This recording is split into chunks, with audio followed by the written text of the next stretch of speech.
14 अगस्त हमारा देश इस दिन को विभाजन विभीषिका स्मृति दिवस यानी पार्टीशन हॉरर्स डे के रूप में याद करता है। ये दिन हमें याद दिलाता है कैसे हजारों लाखों परिवारों को रातों रात अपने घर छोड़ने के लिए मजबूर कर दिया गया। ये दिन उन मासूम लोगों की बलिदान की याद है जिन्होंने उस समय की भयानक नफरत और हिंसा के बीच अपनी जान गंवा दी। जावेद अख्तर साहब की खूबसूरत पंक्तियां हैं, पंछी नदियां पवन के झोंके, कोई सरहद ना इन्हें रोके। वाकई कोई सरहद इन्हें नहीं रोक सकती, लेकिन जब जमीन पर बंटवारे की लकीर खींचती है और मुल्क बंट जाते हैं तब सैकड़ों घर उजड़ जाते हैं। जड़ों से उखाड़ने का दर्द क्या होता है शायद शब्दों में बयां करना बहुत मुश्किल है।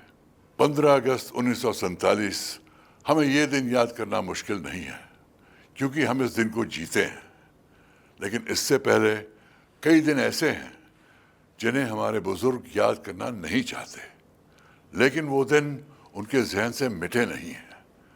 कुछ सियासतदानों ने आपस में बैठक की और तय हो गया कि किसके हिस्से में जमीन का कौन सा टुकड़ा जाएगा।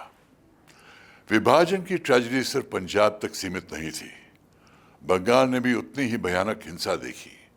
पहले नोआखाली में मारकाट हुई, फिर ग्रेटर कोलकाता किलिंग्स में हजारों मासूमों की जान गई। इन दोनों इलाकों में धर्म के नाम पर की गई बेरहम हिंसा ने पूरे देश को झंझोड़ कर रख दिया। इस पीड़ा से उभरना मुश्किल था, लेकिन भारत वो देश है जिसकी सबसे बड़ी ताकत उम्मीद है, जिसकी सबसे बड़ी हिम्मत हौसला है, जिसके प्रधानमंत्री अपनी कविता में कहते हैं, हार नहीं मानूंगा, रार नहीं ठानूंगा, काल के कपाल पर लिखता मिटाता हूं, गीत नया गाता हूं। जब देश के विभाजन का दुख झेलना पड़ा और कई परिवार नींव से उखाड़े गए, तब भारत ने उन्हें नई उम्मीद दी, फिर से पनपने का भरोसा दिया। अपने दर्द और यादों की नमी को लेकर उन परिवारों ने नई जमीन पर अपनी नई जड़ें जमाई। ये स्वाभाविक है कि उन जड़ों में आज भी विभाजन की यादों का खारापन मौजूद है, लेकिन अपने हुनर की बदौलत उन्होंने नए मुकाम हासिल किए। नई जमीन पर नए जीवन को अपनाते हुए उन्होंने संदेश दिया, सबको संदेश दिया, मूव ऑन, आगे बढ़ो। A new post box, tales from partition ऐसे परिवारों की कहानी है जो हमें दिखाती है कि जीवन चलने का नाम है। फिल्म मेकर सच्चिदानंद जोशी ने इन कहानियों को बेहद खूबसूरती से पिरोया है। संस्कृति मंत्रालय के तहत IGNCA भारत की सांस्कृतिक विरासत को दिखाने की दिशा में लगातार कोशिश कर रही है। इस दिशा में है ये film a new post box, tales from partition. Long years ago, we made a tryst with destiny, and now the time comes when we shall redeem our pledge, not wholly or in full measure, but very substantially. At the stroke of the midnight hour, when the world sleeps, India will awake to life and freedom.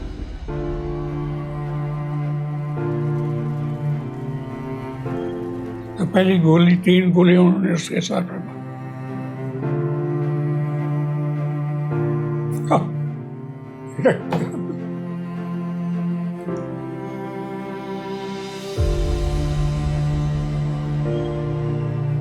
So the shock was too much for them.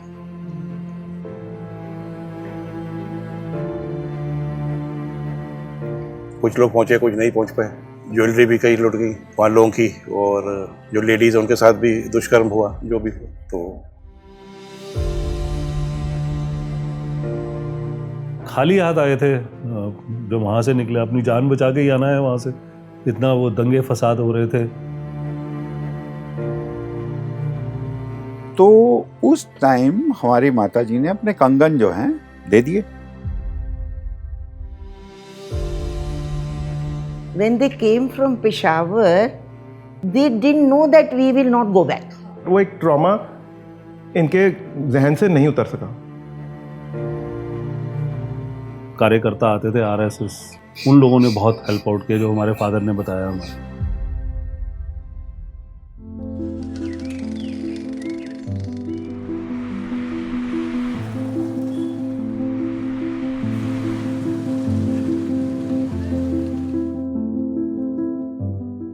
जैसे ईश्वर ने आपको आंखें आगे दी हैं, आगे देखो, पीछे नहीं देखना।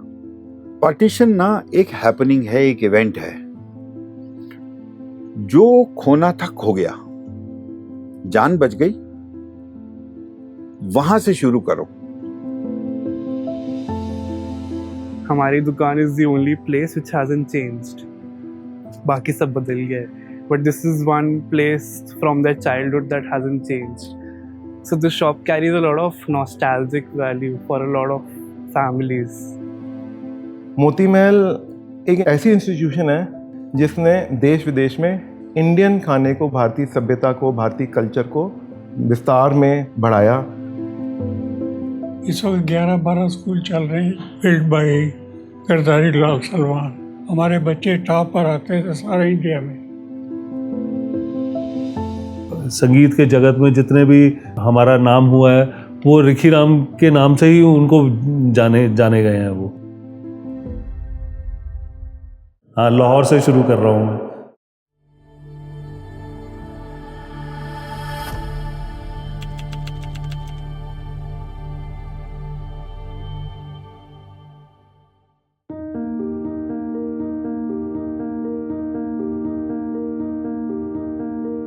हमारे ग्रैंडफादर का बर्थ ईयर 1900, 1920 में उन्होंने एस्टैब्लिश करी थी शॉप।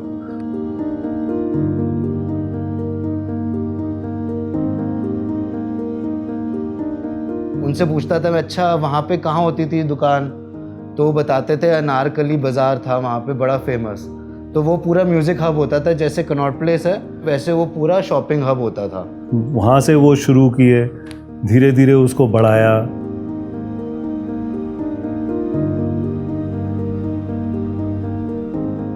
जो स्टार्टिंग हुई जो फकीर चंद एंड सन्स की, ग्रैंडफादर की, तो 1931 में पेशावर में, तो और बल्कि Peshawar cantt to be more Singh, और वहाँ के जो ब्रिटिश आर्मी ऑफिसर्स वगैरह थे वो सब आके शॉपिंग करते थे वहाँ। तो बीच में चला इनका 15-16 साल तो अच्छा चला काम।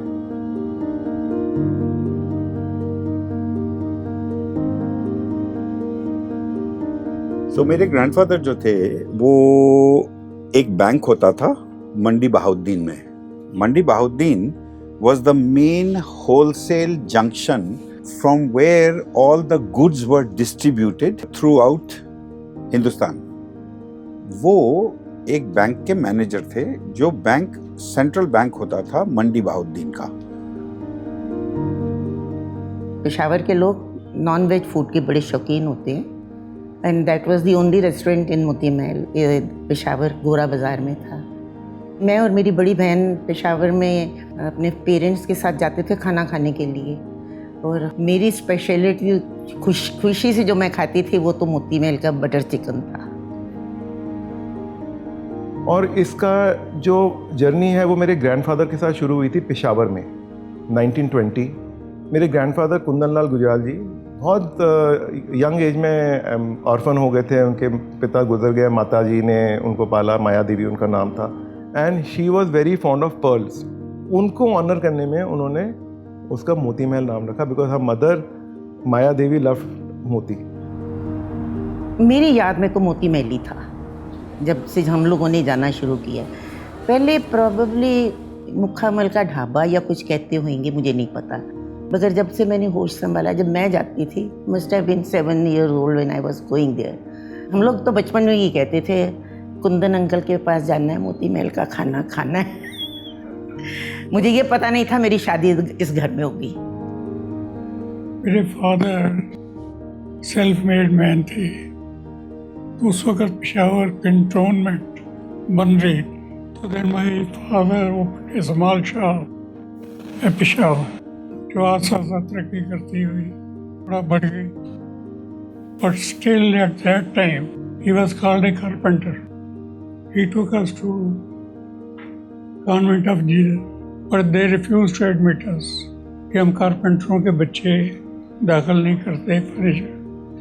कोई आपका राय बहादुर हो और ऑफिशियल हो या यूरोपीय अंग्रेज हो, उन्हीं के बच्चे दाखिल करते।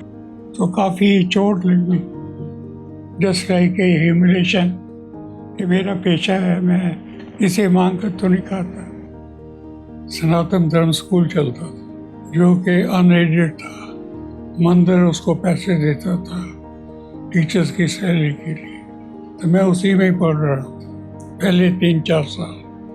तो जब काफ़ी देर मंदिर भी पैसे ना रहे तो मेरे फादर ने कहा कि मैं स्कूल खुद पैसे दे के चलाऊँगा।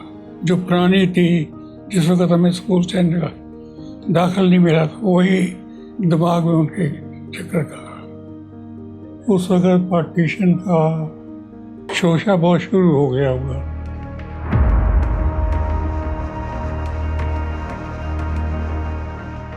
It was in 1947 मार्च के अंदर। सिचुएशन और हीटअप हो गया, ज़्यादा आपस में मतलब भेदभाव हो गया, तो उसमें फिर दोबारा हार्डशिप आ गई। बड़ी मुश्किल से तो सारा सब कुछ सेटअप हुआ था।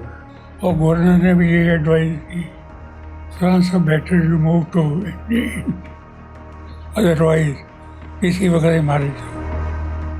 ये दूध के ड्रम्स होते हैं, ये that's what you know they told कि प्लेन को बोला था कि चालू करके रखा था कि जैसे ही वो बैठे तो ही शुड बी फ्लोट। भी था अपना थोड़ा बहुत सामान जो जैसे गठरी बांध के अपना जो ज्वेलरी वगैरह, कैश तो इनवैलिड थी। जब इंडिया में यहाँ पहुँचेंगे तो कैश तो इनवैलिड है, तो अपना बेसिकली ज्वेलरी जो कि वो काम आएगी, थोड़े बहुत कपड़े जो भी रखे, तो अपना जो जैसे भी ट्रेनों में बैठ के जो भी पहुँचे, कुछ लोग पहुँचे कुछ नहीं पहुँच पाए। खाली हाथ आए थे जो वहाँ से निकले, अपनी जान बचा के ही आना है वहाँ से, इतना वो दंगे फसाद हो रहे थे। दादाजी कहानी बताते थे कि ट्रेन पे बिल्कुल ऊपर चढ़ के लोग और इतने सारे लोग एक साथ आ रहे हैं, तो हाथ में सिर्फ उन्होंने ठाकुर जी को लपेटा हुआ था, बस उनका नाम लेते लेते यहाँ पहुँचे थे।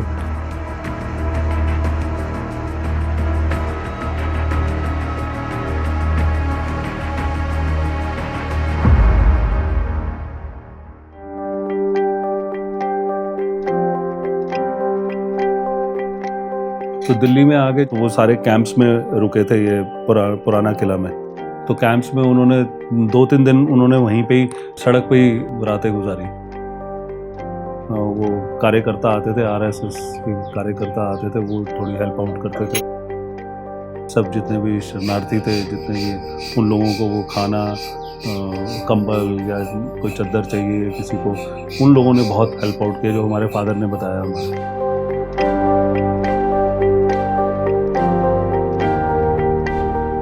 तो जो वहाँ पे कारीगर थे लाहौर में, जब उस टाइम वर्कशॉप वहाँ थी, तो जो वो सब, जैसे मैंने आपको पहले बताया कि वो सब, सबसे पहले तो ये हुआ कि सब अपने नेटिव विलेज में भाग गए। फिर यहाँ पे पता चला कि जी हमारे दादाजी ने फिर दोबारा उसको स्टूडियो को, अपना वर्कशॉप को खड़ा कर दिया है।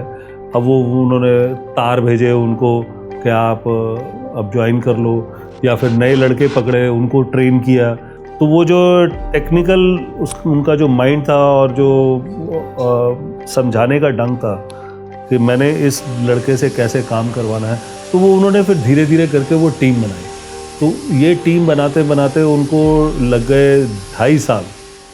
2.5 साल में एक तो सबसे पहले तो जो लीज पे हमारे को शॉप मिली हमारे दादाजी को और पिताजी को, अब उसमें सामान लगाना है, अब उसके लिए चाहिए पैसे। फिर उनको लोन उठाया, वो लोन जो उठाया उसमें इंटरेस्ट बहुत देना पड़ता था। वो तो भगवान की बहुत कृपा हुई कि ऑल इंडिया रेडियो के ऑर्डर्स उनको मिलने शुरू हुए 1950 में।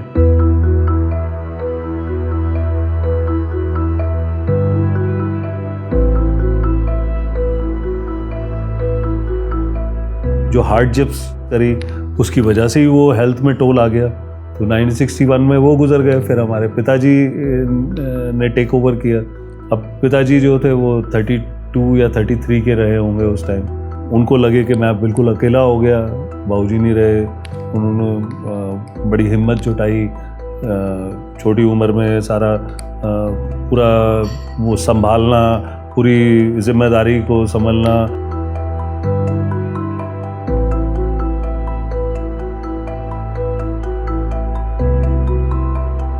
नाइनटीन 1964 में पिताजी को पीटर सेलर्स एक्टर हुआ करते थे हॉलीवुड में, तो उनकी एक पार्टी मूवी बन रही थी, तो उन्होंने सितार के लिए हमारे फादर को चिट्ठी लिखी कि मेरे को आपने सितार बना के दीजिए। तो उनका एक आदमी आया था जो सितार लेके गया था, और वही सेम सितार उसमें आप देख सकते हैं अगर आप वो मूवी देखें द पार्टी। तो जो फर्स्ट सीन है वो कैमरा ऊपर से रोल करता है, तो उसमें लेबल आप पढ़ सकते हैं बड़े आराम से, रिकी राम म्यूज़िकल इंस्ट्रूमेंट्स का। तो वो बड़े अच्छे तरीके से उन्होंने वो सितार को उसमें दिखाया है। तो वहाँ से उनको बीटल्स लोगों को पता चला, जो बहुत फेमस उस एरा का मोस्ट पॉपुलर बैंड रहा है। वो महर्षि महेश योगी जी ने उनको इनवाइट किया था इंडिया में। 1966 में वो पहली दफ़ा आए इंडिया। जब वो दुकान में आए तो वो ड्रेसअप अलग किस्म से हुए थे ताकि लोग उनको ना पहचाने। मेरे ख्याल से 15-20 मिनट या आधा घंटा पिताजी बताते हैं कि वो रुके होंगे, लेकिन एकाएक वो भीड़ इकट्ठी होनी शुरू हो गई। वो ठहरे हुए थे इंटरकॉन्टिनेंटल होटल में, जो आजकल ओबरायज होटल है। पिताजी को रिक्वेस्ट किया कि आप सारे इंस्ट्रूमेंट्स वहाँ लेके आइए, तो वो सारे इंस्ट्रूमेंट्स वहाँ लेके गए। वो बहुत खुश हुए, उन्होंने एक अप्रिसिएशन लेटर भी लिख के दिया, साइन करके दिया पिताजी को। और फिर हम 1970 में हमारे फादर को एक world tour sponsor government of India ने किया। अनफॉर्चुनेटली 1975 में इमरजेंसी डिक्लेयर हुई। भाइयों और बहनों, राष्ट्रपति जी ने आपातकाल की घोषणा की है। इससे आतंकित होने का कोई कारण नहीं है। तो जो इमरजेंसी में एक उन्होंने स्कीम निकाली कि जितना भी लैंड रिफ्यूजीज़ को दिया गया था वो उन्होंने एक्वायर करना शुरू कर दिया। तो हमारा भी जो सेटअप किया हुआ ग्रैंडफादर का और फादर का सेटअप किया हुआ वर्कशॉप और घर जो था, वो उसमें हम भी विक्टिम बन गए।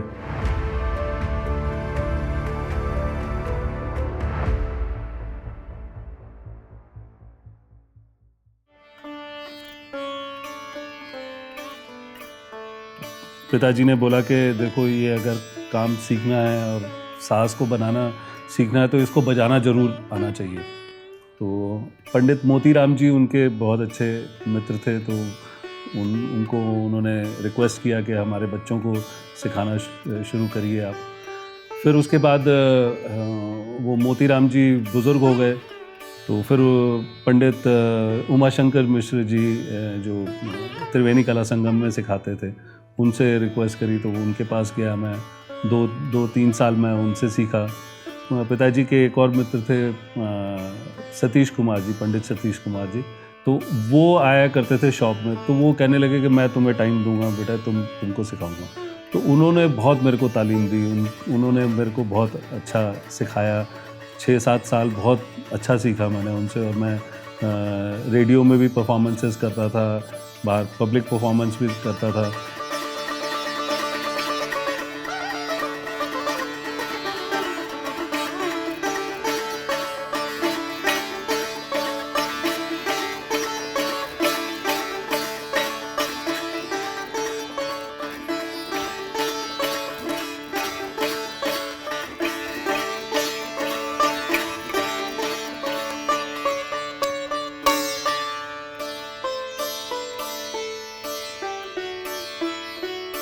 जैसे मैंने अपने बेटे को बोला कि तुम म्यूज़िक करना शुरू करो, तो वो कहने लगा कि मुझे गिटार बजानी है। तो मैंने कहा कोई बात नहीं, म्यूज़िक तो है ना, आप गिटार से शुरू करो। सितार का थोड़ा बहुत मैं रियाज़ करता हूँ, तो वो सितार की आवाज़ सुनता है तो वो कहता है कि ये गिटार में तो मुझे नहीं मज़ा आ रहा, मुझे तो सितार की साउंड बहुत अच्छी लग रही है। तो मैंने कहा सितार बजाओ आप।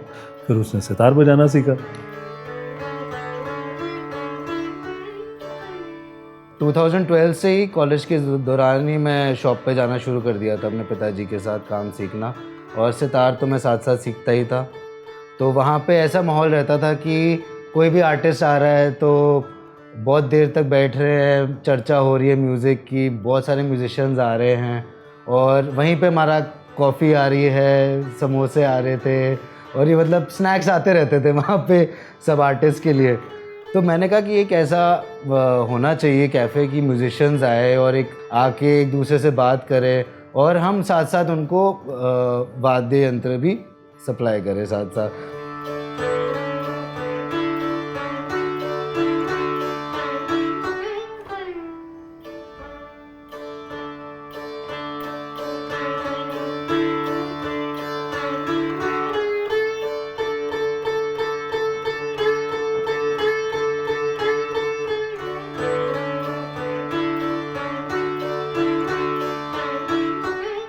ग्रैंडफादर थे और अंकल्स थे, तो जो है फादर, तो वो रविंद्र नगर में रुके थे, रविंद्र नगर में।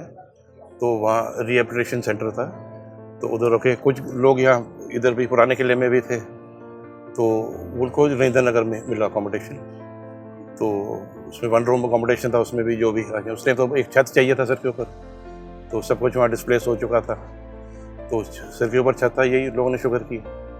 और फिर वहाँ से धीरे धीरे अपना कुछ रविंद्र नगर साइड में, पटेल नगर साइड में उनको यहाँ अलॉट हो गया। तो उस टाइम इतनी कोई रियल एस्टेट वैल्यूज़ होती नहीं थी, तो उस टाइम जहाँ अलॉट हो गया सही है, तो उनको खान मार्केट एरिया मिल गया। अब इनिशियली जो है यहाँ मतलब क्या था वो जो अब ये शॉप हमारी, ये उस टाइम ये 6,000 रुपीज़ की थी। ग्रैंडफादर ने एप्लीकेशन दी कि मतलब हम तो इतना पैसा तो है नहीं, तो वो ईजी इंस्टॉलमेंट में कोई जाके 4 साल में वो पैसा उन्होंने दिया 6,000। लेकिन अब शुरू में अब जैसे अब बुक शॉप खुली, तो शुरू में जो स्वीट्स वगैरह, जो कन्फेक्शनरी, ये भी साथ रखी। तो मतलब सिर्फ बुक्स नहीं, तो उससे जो मतलब करके ताकि जो बिज़नेस आगे बढ़े। तो इतना प्रोमिनेंट मार्केट तो था नहीं खान मार्केट उस टाइम, तो it was just a rehabilitation market. तो लोकली थोड़े कस्टमर जैसे रविंद्रा नगर में, तो अब तो रविंद्रा नगर इनका नाम है, और ये भारती नगर। नहीं तो पहले ये मान नगर होता था रविंद्रा नगर, और ये शान नगर होता था भारती नगर। तो वो हमारे मेन कस्टमर थे यहाँ। तो धीरे धीरे उनसे फिर आगे जैसे बिल्ड होता है। Like we are really blessed to receive all the love we have around us.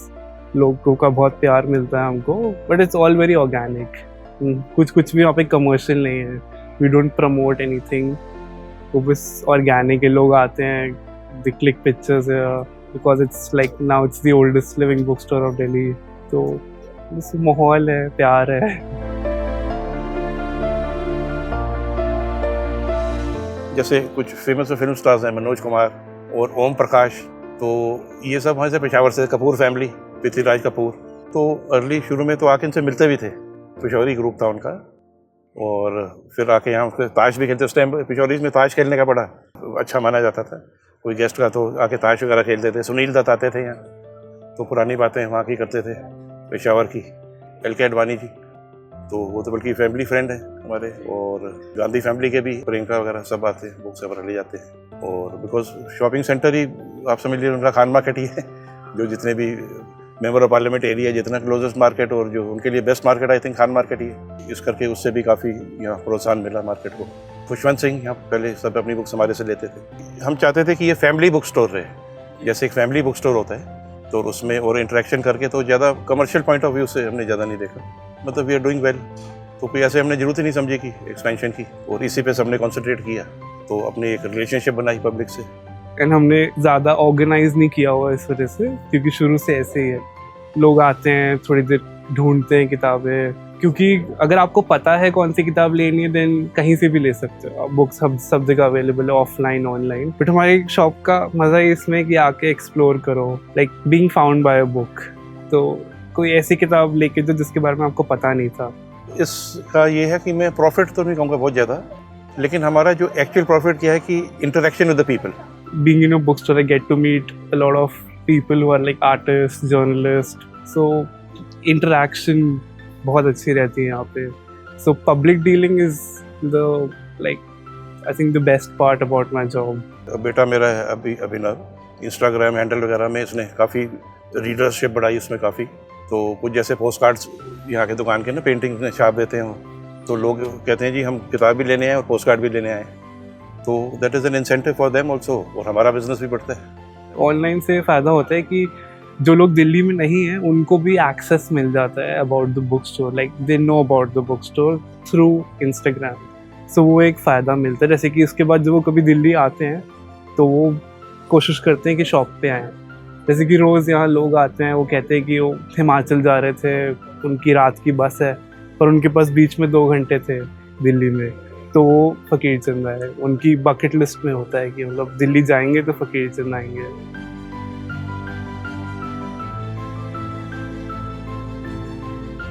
देखिए, फ़कीर चंद दुकान नहीं है, ये दिल्ली का, this is one of those few places which preserves culture and it brings out the beauty of living in a city like Delhi, because you see the continuity that it has. I think now it's the 3rd generation. वो जो अपना customer zone की building जो उस time, अब शुरू में जब आए तो इतना बिजनेस नहीं था, तो अब तो जो लोग आते हैं कहने हम तो अब तो ग्रैंडफादर्स बन गए हैं। जब हम स्कूल किड्स थे तो हमें यहाँ जो है, जो पगड़ी वाले जो है, जो पेशावर वाले लाला जी, तो हमें फ्री पेंसिल और रबड़ देते थे और यहाँ से हम कॉमिक लेते थे, और अभी भी हम जो है कमिटेड क्लाइंट हैं और हम यहाँ आ रहे हैं और कहीं और नहीं जाएंगे। तो वो एक मतलब रिलेशनशिप था, तो वो धीरे धीरे फिर मल्टीप्लाई होता गया। One another thing which I love about being here is like meeting generations of customers. Like लोग आते हैं यहाँ पे with their grandchildren और वो कहते हैं कि वो यहाँ पे आते थे अपने ग्रैंड पेरेंट्स के साथ। एंड एक और चीज़, like when some people come back to India, like लोग चले गए 20-25 साल बाद इंडिया आए हैं, they think कि हमारी दुकान is the only place which hasn't changed. So the shop carries a lot of nostalgic value for a lot of families.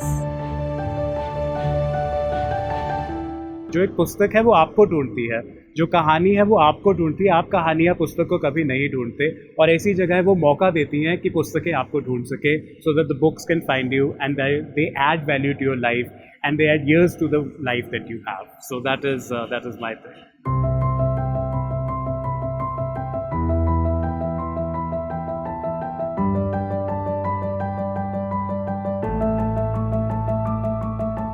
Chandni Chowk में एक पेन की होलसेल मार्केट होती थी, एक डीलर होता था पेन के होलसेल का। उससे पेन लेके, जैसे आज की डेट में बच्चे वगैरह लोग घूमते हैं ना सड़कों पे पेन बेचते हैं, वैसे उन्होंने पेन बेचा। हमारी एक फैमिली का मेंबर था जो पहले से यहीं रहता था और वो बुक सेलर था, लक्ष्मी बुक स्टोर, यहाँ पे कनॉट प्लेस में इंडियन ऑयल बिल्डिंग में उनकी दुकान थी। उन्होंने हमारे पापा को सजेशन दी कि देखो मैं तो बुक सेलर हूँ, मिस्टर सागर उनका नाम था, प्रेम सागर, और उसके बेसिस पे हमारे पिताजी जो हैं वो बुक सेलर बन गए।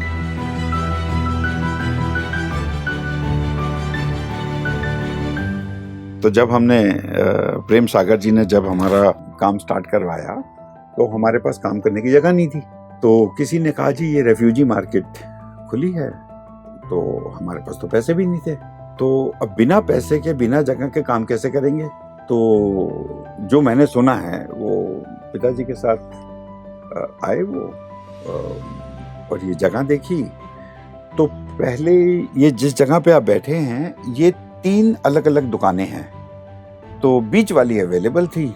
यहीं पे मार्केट में एक दुकानदार है, उसके पास 2 दुकानें थी, क्योंकि 2 बच्चे थे तो उनको 2 दुकानें मिली, तो उन्होंने एक दुकान रखी और ये वाली हमको बेच दी। मगर अब बेच दी मतलब कि पैसे तो है नहीं, तो खरीदेंगे कैसे। तो उस टाइम हमारी माताजी ने अपने कंगन जो हैं वो दे दिए, और 310 या 320 रुपए के कंगन थे, सोने के कंगन थे, तो उतने की दुकान थी, तो वो दुकान ले ली हमने, और प्रेम सागर जी ने स्टॉक दिलवा दिया और घर की रोटी चालू हो गई।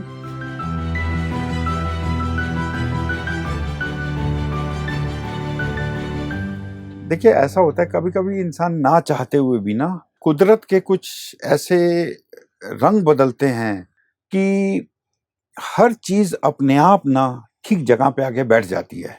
कंगन बिका, पैसे आ गए, दुकान भी आ गई, दुकान आ गई तो दुकान शुरू भी हो गई, और दुकान अच्छी भी चल गई, क्योंकि अगर आप अपने काम में, अपने व्यवसाय में अपना योगदान किसी भी स्वार्थ के बिना करेंगे ना, तो वो फलता फूलता है हमेशा। तो फिर हमने आहिस्ता आहिस्ता करके एक आगे वाली दुकान किराए पे ले ली, फिर पीछे वाली दुकान किराए पे ले ली। तो आज का जो ये है वो बाहरी संस जो है वो अमेलगमेशन, एक मिश्रण है 3 दुकानों का।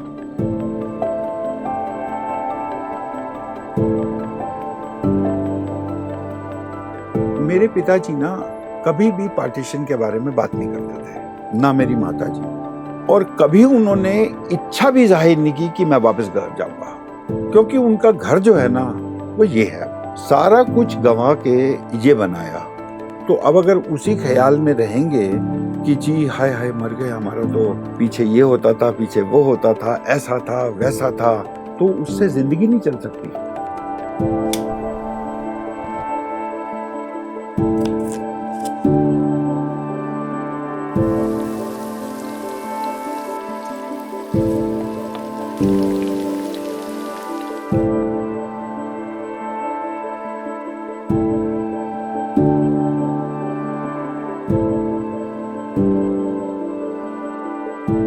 ही was a man of will, Peshawari थे और अपना पठान थे, Hindu Pathan. He was a hard working and will, उनकी विल अच्छी थी, तो उन्होंने जगह देखनी स्टार्ट की। मुझे बोलते थे कि आने के 15-20 दिन बाद, क्योंकि मैं तो अपना हुनर लेके आया था, मुझे समझ आ गई थी कि मुश्किल ही होगा जाना, तो मैं यहाँ कुछ करूँ जब तक नहीं जा पाएंगे। 1947 पार्टीशन के बाद हम लोग दिल्ली आ गए थे। मेरे पेरेंट्स, जो तकलीफ सही है वो हमारे बुजुर्गों ने बहुत सही है, सब कुछ छोड़ के आना, फिर रीसेटल करना अपने आप को, उनके लिए काफ़ी तकलीफजनक था। हम लोग बच्चे थे, हमें तो बहुत खुशी हुई नई दिल्ली आके। तो जब ये आए यहाँ पे, तो किंग्सवे कैंप में, जो रिफ्यूजी कैंप था, वहाँ पे रहे। बहुत तकलीफ़ें हुई थोड़े दिनों के लिए, समझ नहीं आई कैसे करें, कहाँ जाएं, बीमारियाँ भी फैली थीं और लिविंग कंडीशंस भी इतनी अच्छी नहीं थी। When they came from Peshawar, they didn't know that we will not go back. वो सब ने कहा कि जब अंग्रेज़ चले जाएंगे, पार्टीशन हो जाएगी, हम अपने अपने घरों में चले जाएंगे। तो मेरी मदर ने इतनी कलेक्शन की थी, my mother was making a new house in Peshawar, कोठी बना रही थी। उस कोठी के लिए कितनी कलेक्शन की थी कि भाई हम जाएंगे तो हम अपने घर को सजाएंगे। तो फिर नहीं गए ना, फिर जाना नहीं हुआ।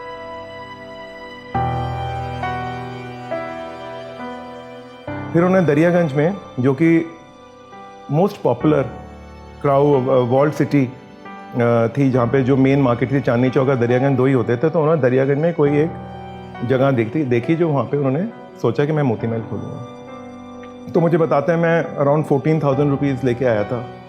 वो जगह उन्होंने ली, जो उनके पास पैसे थे वो उन्होंने लगाए और धीरे धीरे उसको रेस्टोरेंट को डेवलप किया और खोला।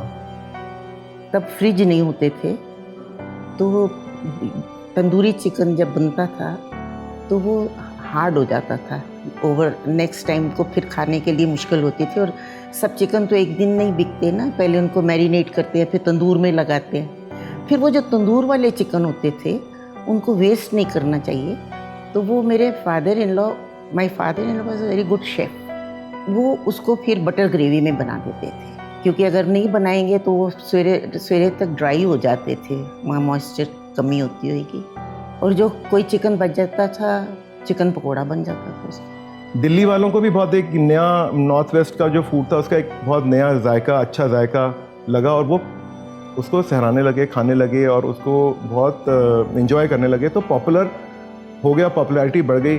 कुंदन लाल जी को सब जानते ही थे, तो जब इन्होंने खोला तो जो पिशौरी लोग थे वो भी आसपास ही था, वो भी आने लगे कि उनको अपने पैलेट का खाना मिल रहा है, तो that way it became popular. फिर मेरचंद खन्ना जी ने नेहरू जी से मिलवाया, उनको खाना बहुत पसंद आया, इतना पसंद आया कि फिर धीरे धीरे मोती महल, रिपब्लिक डे, जो भी देश विदेश से मंत्री या डिग्निटरीज आते थे उनको मोती महल लाया जाता था।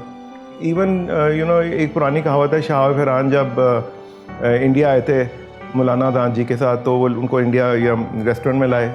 मौलाना दाद, the first education minister of India, told him, coming to India, Delhi and not visiting Moti Mahal is like going to Agra and not seeing the Taj. So that is the statement that the minister used to give. Moti Mahal, it was one of those places where a truck driver and a VIP sitting in the hall. And film in stars तो सारे आते थे, मैंने तो सबको देखा है। राजेश खन्ना तो एक दिन आए जब शुरू में उसकी, तो वो बिल्कुल मेरी साथ वाली टेबल में ऑरेंज कलर का कुर्ता पहना, white pajama, very handsome looking boy, and was sitting next to our table. तो फिल्म स्टार्स तो बहुत आते थे। And I heard people saying कि हमें खाना और मोती महल में कुंदन लाल दोनों को ही मिलना होता है। ही वॉज अ ग्रेट पर्सनैलिटी।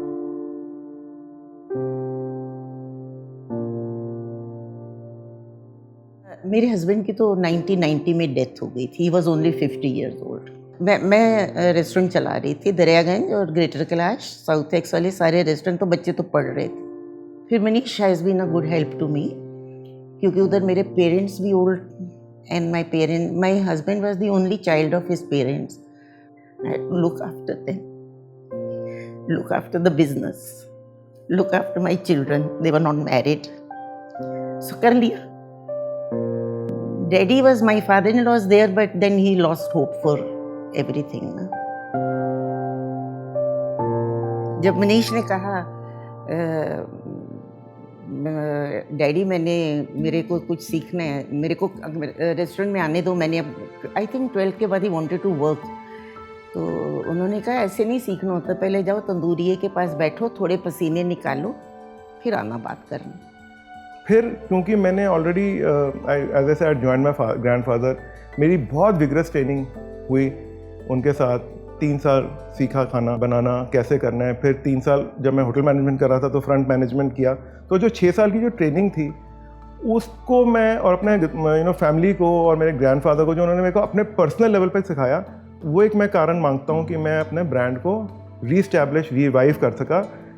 और इन्होंने इस लेगेसी को आगे बढ़ाया। मेरी डॉटर तनिषा और my son is Guna Gujral, of course he is a very good chef, उनको भी सारी हमने ट्रेनिंग दे दी है। लॉयर तो because they wanted to be lawyer, but वो सारा सोशल मीडिया एंड PR हमारे बच्चे संभालते हैं। तो सारे लोग पैशनेट हैं।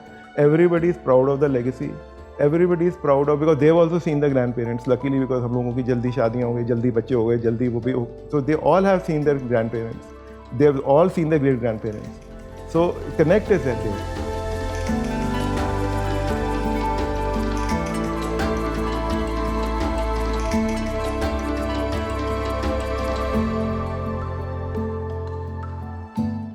मैं अपनी नानी और अपनी मम्मी से सुनती थी, वो कहती थी मैं 2 महीने की थी, वो गोद में लेकर मेरे को पेशावर से दिल्ली लेकर आए थे। We shifted to बिरला मंदिर refugee camp.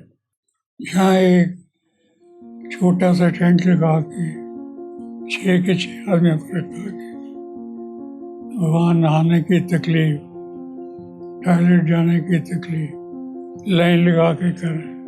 We were there for about 2 months or 3 months. तो कुछ अपने असर रसूल से, कुछ गवर्नमेंट की मदद से, तो ये दुकान अलाट की गई। एंड अलाट मतलब रेंट, जो पहले मसला वो रेंट देता था वही रेंट देना।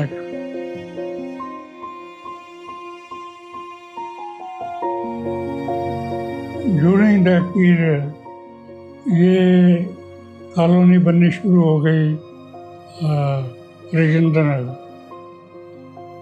मुश्किल गवर्नमेंट की ये थी कि यहाँ कोई स्कूल नहीं था। तब उन्होंने अप्रोच किया उस वक्त मीरचंद खन्ना ने मेरे फादर को। तब उन्होंने बॉय स्कूल की कोई 2-2.5 एकड़ की लैंड अलॉट की। तो ही विदिन 3 months स्कूल की बिल्डिंग बना दी। वो स्कूल बहुत पॉपुलर हुआ, उसमें 4000 बच्चे पढ़ते थे। पंडित नेहरू भी देखने आए स्कूल को। You know, my grandfather himself used to go. My cousin and I used to go with my grandfather to open the door of the doors, of the school.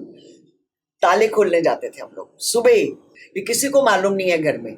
मेरे को अभी तक ये बात याद है। उसके बाद 4000 बच्चे वो पढ़ाना करना खाना बड़ा मुश्किल। सामने एक प्लाट और गवर्नमेंट ने रिजर्व किया था गर्ल्स स्कूल के लिए। इनको कहा गया अगर आपको ये अलॉट किया गया तो आप बना दो। बनाऊं। गर्ल्स स्कूल की बिल्डिंग भी 4, 5, 6 महीने बन गई। सारी लड़कियां वहाँ शिफ्ट हो गई, लड़के इधर। और आगे 4 घंटे और पढ़ाते थे, 4 की जगह अब 6-7 घंटे पढ़ाना शुरू कर। अब मुश्किल ये थी कि गर्ल्स स्कूल के बाहर और पब्लिक और बॉयज़ स्कूल के बाहर पहाड़ी थी।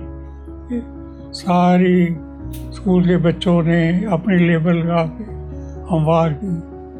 एक तरफ नहर बनाई और पंडित नेहरू इस फोटो में 3 दफ़ा दूसरे मुल्कों के प्राइम मिनिस्टरों के साथ आया दिखाने के लिए कि this work has been done by a refugee.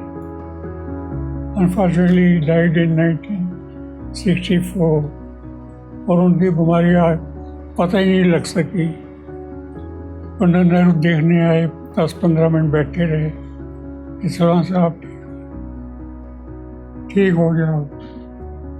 फिर उसके बाद मैं उनको वेलोर भी ले गया और अनफॉर्चुनेटली 1-2 महीने बाद उनकी death.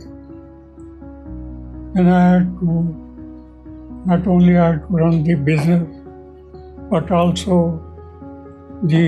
look after the school. In the meantime बच्चे मेरे बड़े हो गए थे तो काफ़ी हाथ बटाने लग गए थे मेरा अपनी शॉप चलाने। तो मैंने ध्यान दिया कि भाई अब ये और जगह खोले। इस वक्त 11-12 स्कूल चल रहे हैं, ये उनकी फ़ोटो है। कुड़ी तेरी पटना दी, अज कोई बंदा मिले माइए दे वतना दा। वहाँ जाके ज़रूर देखना चाहूँगा कि कौन सी मेरी शॉप थी, कहाँ पे फैक्ट्री थी और कहाँ पे हमारा घर था। कि जहाँ पे मेरे फादर को गोली मारी गई, मुझे उस भूमि पे जाने को मन नहीं कर रहा। हमें जो जैसा है वैसे ही रखने मज़ा आता है, like maintaining the old world charm. क्योंकि न्यू तो बना सकते हैं लोग, बट पुराना क्रिएट नहीं हो सकता, तो उसको मेंटेन ही कर सकते हैं। एंड यहाँ आके कुछ जैसे मेरे दोस्त हैं, वो आके यहाँ कहते हैं कि यहाँ पे वक्त रुका हुआ है। मुश्किल नहीं इस दुनिया में कुछ हासिल कर पाना, मुश्किल नहीं इस दुनिया में कुछ हासिल कर पाना। जख्मों को अपने मरहम कर लो, क्या हकीकत क्या अफसाना।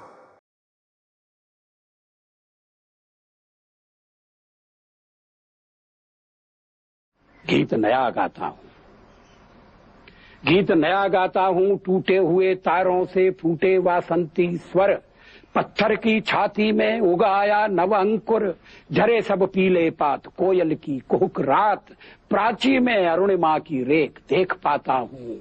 गीत नया गाता हूँ, गीत नया गाता हूँ। टूटे हुए सपने की सुने कौन सिसकी, टूटे हुए सपने की सुने कौन सिसकी, अंतर को चीर व्यथा पलकों पर ठिठकी, हार नहीं मानूंगा रार नहीं ठानूंगा, काल के कपाल पर लिखता मिटाता हूँ। गीत नया गाता हूँ, गीत नया।